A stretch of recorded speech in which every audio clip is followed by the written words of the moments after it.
വൈദികൻ ദിവ്യകാരുണ്യ അരുളിക്കയുമായി വിശ്വാസികൾക്കിടയിലേക്ക് നടന്നെടുത്തു.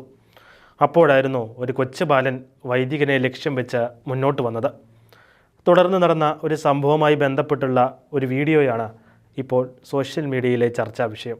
കഴിഞ്ഞ കോർപ്പസ് ക്രിസ്തി തിരുനാൾ ദിനത്തിൽ ബ്രസീലിലെ ഒരു ദേവാലയത്തിൽ ദിവ്യകാരുണ്യ ആരാധന നടത്തുകയായിരുന്നു. വിശ്വാസികളുടെ ഇടയിലേക്ക് ദിവ്യകാരുണ്യ അരുളിക്കയുമായി വൈദികൻ ഇറങ്ങിച്ചെന്നു. വിശ്വാസികൾ ആശീർവാദം സ്വീകരിച്ച് പ്രാർത്ഥിക്കുന്നതിനിടെയാണ് ഒരു കൊച്ചു ബാലൻ വൈദികൻ്റെ അടുത്തേക്ക് എത്തുന്നത്. ആദ്യം അവൻ വൈദികൻ്റെ ശ്രദ്ധയിൽപ്പെട്ടില്ല. എന്നിരുന്നാലും അവൻ പിന്മാറാതെ അവിടെ തന്നെ നിന്നു. ഒടുവിൽ വൈദികൻ അവനെ കണ്ടപ്പോൾ അരുളിക്ക ആ ഭാഗത്തേക്ക് തിരിച്ചു. അവൻ്റെ ദിവ്യകാരുണ്യനാഥനെ തൊട്ട് ആശീർവാദം സ്വീകരിക്കുന്നതിന് വൈദികൻ മുട്ടിന്മേൽ നിന്നു. അവനും ദേവാലയത്തിലെ മറ്റ് വിശ്വാസികൾ ചെയ്തതുപോലെ യേശുവിനെ തൊട്ട് ആശീർവാദം സ്വീകരിച്ചു.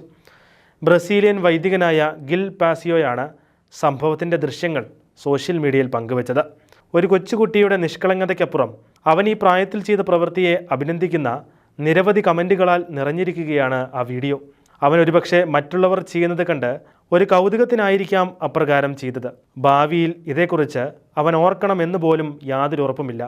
എന്നിരുന്നാലും ദൈവം ആ മകനെ അനുഗ്രഹിക്കും എന്ന് അഭിപ്രായപ്പെട്ടവരുമുണ്ട്. ആ നിമിഷം യേശു പുഞ്ചിരിച്ചിട്ടുണ്ടാവുമെന്ന് ഞാൻ വിശ്വസിക്കുന്നു എന്നായിരുന്നു വീഡിയോ പകർത്തിയ ഫാദർ ഗിൽ പറഞ്ഞത്.